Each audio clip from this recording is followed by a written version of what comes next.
Hi, I'm Alex Light and I'm here with the female lead, and I would love to get your thoughts on the female characters. Yeah, and even from the screen test, when I came in, Chris McQuarrie had seen me in a play 10 years ago in the West End and said, I want what you do, I want to work with it, I just don't know what the character is.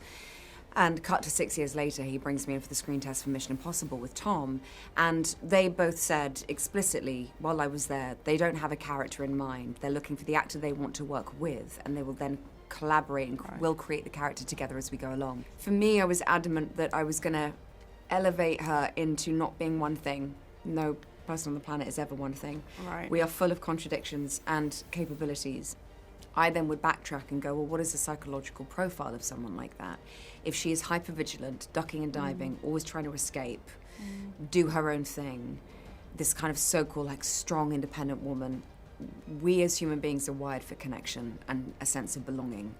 So for someone to not trust anyone suggests there was time, or several times in her life, where she made up that trusting people was dangerous and it was better for her own survival to totally go it alone. And then we improvise this moment when Ethan asks if she's okay, allowed her to actually feel what it's actually like for someone who's never really been allowed herself to be taken care of, to in that moment actually feel that someone does care for her. Yeah.